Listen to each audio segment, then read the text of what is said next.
Jonah, thank you so much for setting aside the time today. You are most recently you were most recently the development officer at Columbia University School of the Arts and Miller Theater. How long were you there? I've been here for a little over 2 years. Fantastic. And you yourself had a background in performing, right? Yeah, I was a trained classical singer, and I sang professionally from about age 17 to almost 25 or 26.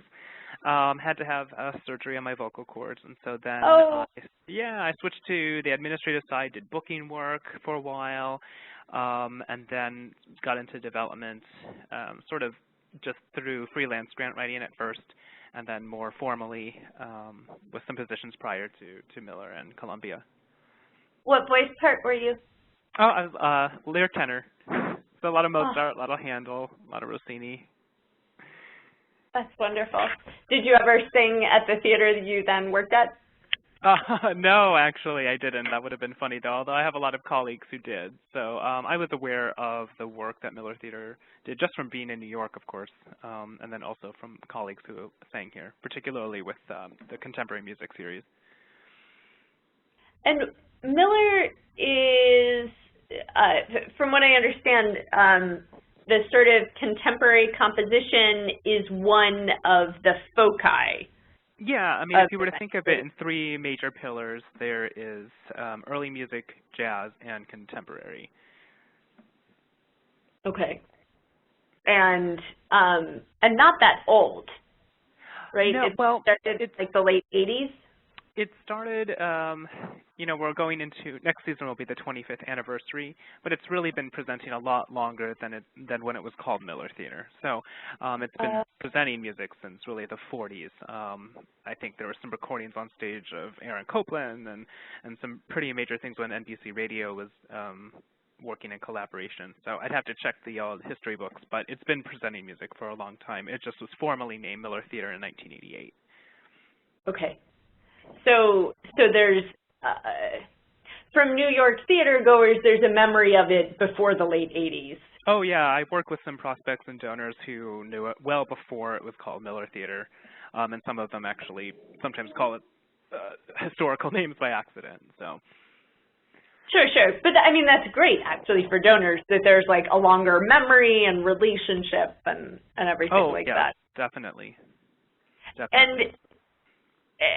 And New York is a fairly competitive venue scene. Certainly, I mean, I'm sure even on the far upper side where you are.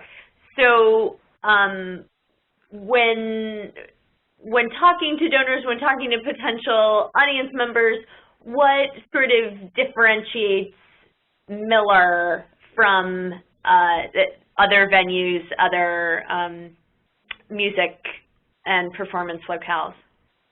Well, I can't speak on behalf of the executive director or, the institution as a whole, but certainly from an outside perspective of just knowing Miller well before I even came to work here and at the School of the Arts at Columbia, even though I think it's strong in presenting all three of those pillars that we talked about, it gets the most notoriety, I think, for the Composer Portrait Series, which highlights a contemporary composer and most of the time has them interviewed on stage at intermission, which is a model that's being copied by some other presenters in the city. I think it's also very, very good in all of the series on catching people on the rise up to their fame. So, for example, Kaya Sariaho was produced and presented here a couple years before Carnegie Hall decided to pick her up as their artist in residence. Another example would be New York Polyphony. We caught them right before they were signed on by major management and started touring the world. So I think there is that legacy also of from a curatorial perspective, picking people up on the cusp of a major career. That's great as a sort of niche area also for a university of really being that first, or university relationship to really be that first sort of venue where people are able to have some exposure and to support people young in their careers, if not young in age. Yeah, and there's a, since it's tied to such a great research university and place of learning, I think it only is fitting that the kind of work that's presented too is it can be highly intellectual, but not in the pejorative sense. Sure, sure. And how, I was reading that you seat about 700 in the theater on any given night, and that's, what, like maybe 3 times the size of a movie theater? Yeah, it's about 688 when you take in all the seats. And it was initially built as a lecture hall. So, yeah, so acoustically, I think it works very, very well for certain kinds of music and others that we've made it work. So it certainly wasn't built with the idea of being a concert hall, but we make it work in all the situations that we have to. And it's really great for dance, although we don't present a lot of it, but we have in the past. So great. And how did you get into, or rather, doing development work? Were you overseeing all aspects of development? Were you one amongst many? What sort of team were you on? What size development staff? Specifically at Miller, or just in general in life? How did I get into development? Specifically at Miller. Oh, at Miller. Well, I was hired as the development officer, and like a lot of campus presenting models, the development staff is shared between the University Arts Department and the theater. So Miller Theater is under the umbrella of the School of the Arts, even though it's, it has its own, programming and mission that is separate from, the university. But as far as the actual structure of it, the board is still part of the university, et cetera. So I was hired as the development officer to manage the annual fund for both the School of the Arts and for Miller Theater, and also to manage a portfolio of about 100 prospects who could make leadership annual fund gifts and potentially major gifts. So it's a real blend. Yes, very much so. Of different factors.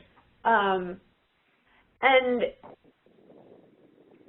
how is it that you all started screening ticket buyers? How did that happen?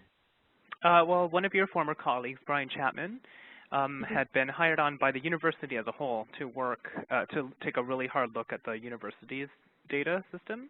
Of course, and Miller Theater is part of that. So he also then spoke to sort of the department heads of the different units of Columbia to give us a brief introduction on how to look at the data, what it all means, how to analyze it.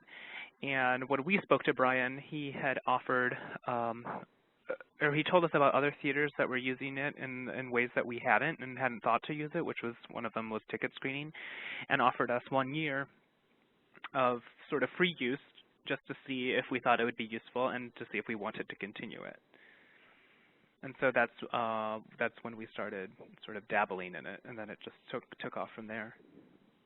And what sort of realistically, what frequency did that mean? Were you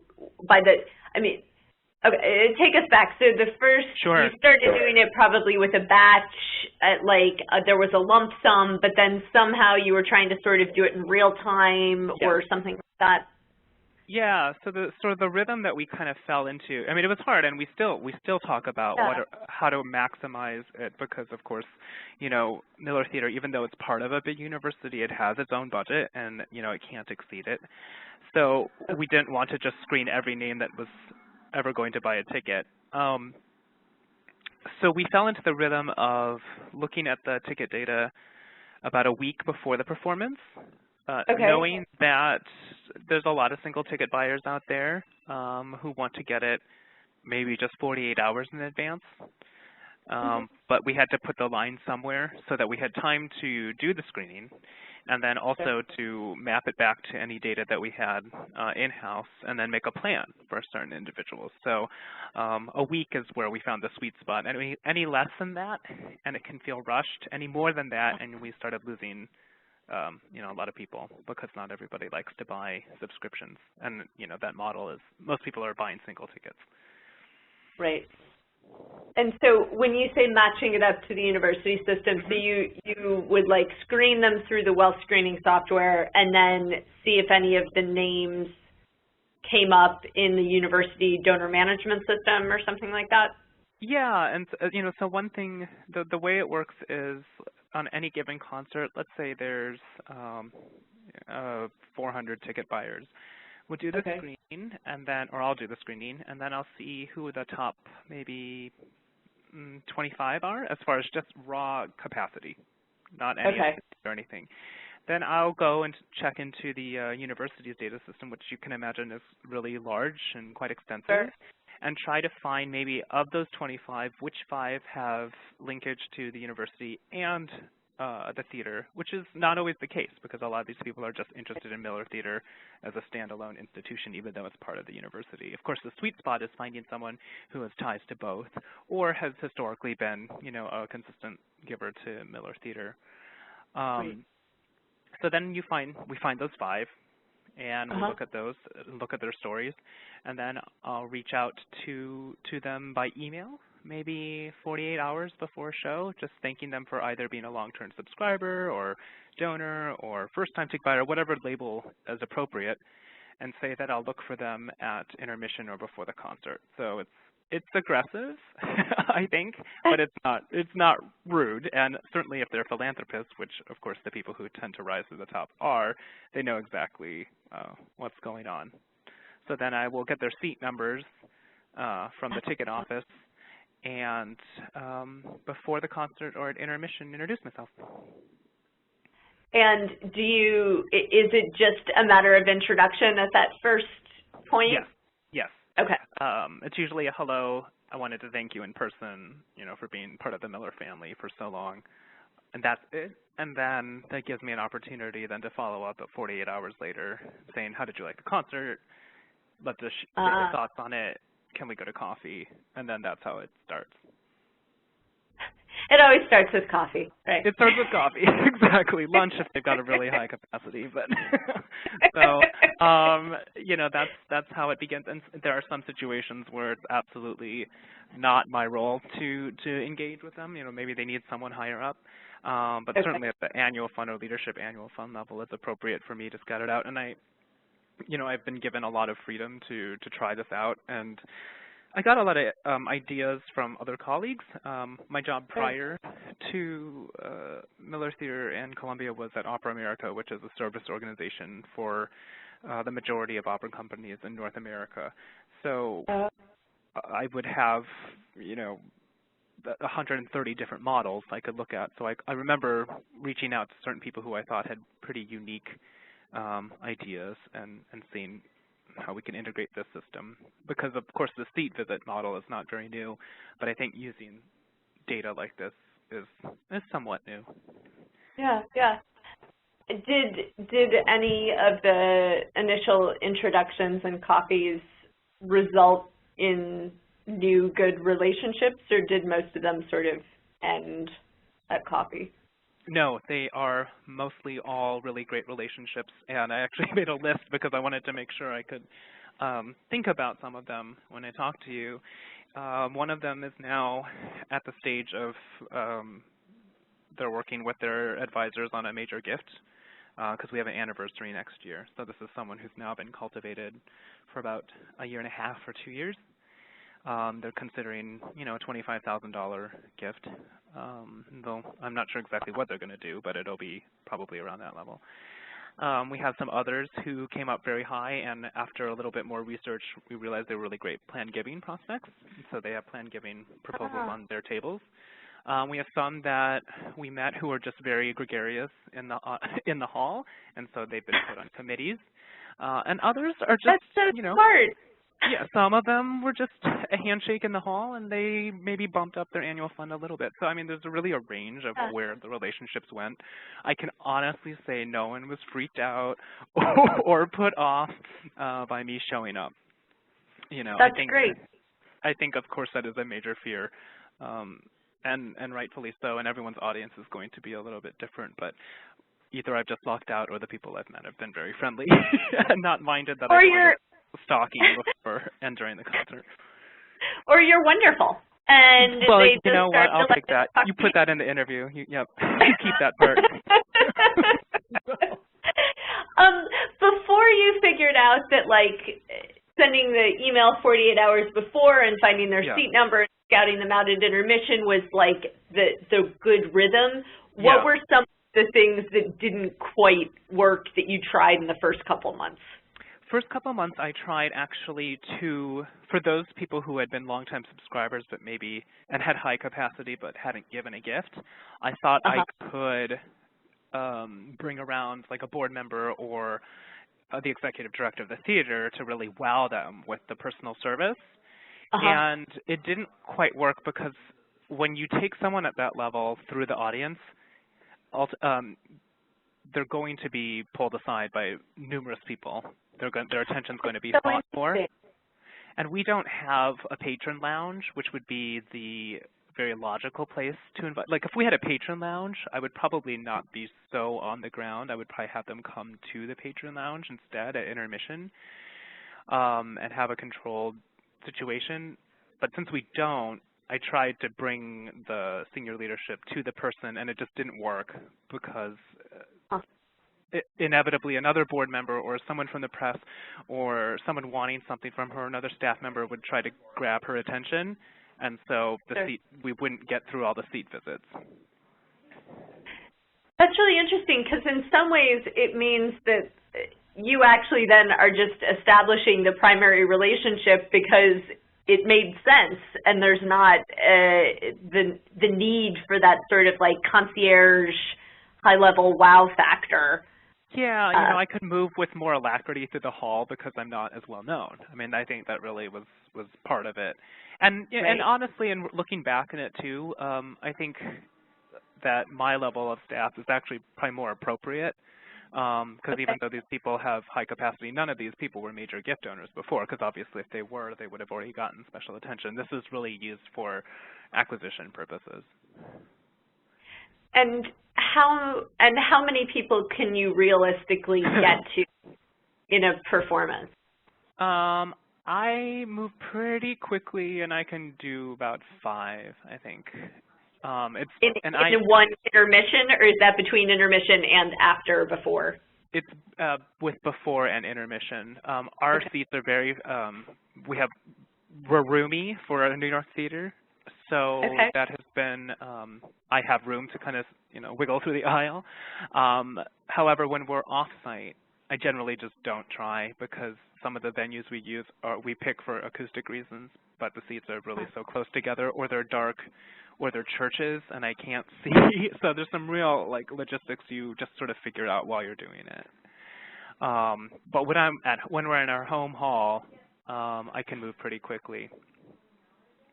Yeah, and I would think also with the churches or something like that, you don't, I mean, you could Google image someone and try to find a picture, but really picking them out of a pew line would be really hard compared to just having a specific seat number. Yeah, well, one trick I use is, let's say it's, John Smith is the prospect, and he's bought 3 tickets, and I get to the group of seats, and there's 3 men sitting there. Of course, I don't know who the person is, so I usually just say, "Hi, John, I'm Jonah," and whoever looks at me is John. So that's how I can smoke them out of a group. Because yeah, exactly. I mean, I've done that before and had it backfire, where he gave the tickets away to a group of friends. And never wrote me back when I said I was going to be coming to visit. So that was embarrassing. But I just said, well, please tell John, I came by, as I said it would, and they thought it was funny. But that's how I usually pick it out. Because, of course, I've never seen any of these people before. Or, I mean, I don't know who these people are. So right. You have to figure out which one they are by just calling out their name. It usually works. Yeah, and certainly, any images that you find publicly can be misleading. So having some way that you wait until they look up, that's brilliant. Yeah, or say like Mr. Johnson. I'm Jonah. I'm the guy who emailed you. So. Right. Did you find by and large that when somebody had a given capacity through the well screening and they were in the university system or not, that they were a decent sort of wealth prospect, yeah. Yeah, and one thing that Brian really instilled in us is he talked a lot about GG+A, and this is to GG+A's credit, is that you're conservative in your estimates, especially at the exact and near level of screening. Sometimes I'll dig into the possibles as well, but at the exact and near level, I've not had any misfires. And you're really just doing an initial overall screening. You're not necessarily getting deep down profiles on the top 20. Well, obviously a place like Columbia is going to be sitting on a lot of data, and occasionally there'll be somebody who has had a dossier or something put together in the past that wasn't, that wasn't explored. So that's great to go in with all that, but it can be as small as a 2-minute interaction, so I'm not going to really dig too deep. It's nice to know that about them, but I don't delve into it. The qualification doesn't really come until later. Right, as you develop the relationship and everything. Exactly. And how long have you been doing the screening now of ticket buyers regularly? About 2 years. Yeah. Almost right when I started. Yeah. Okay. Well, this is fabulous. Thank you so much for sharing your time today. This was wonderful. And we wish you all sorts of success in your next adventures and thank you. wonderful contributions to arts development.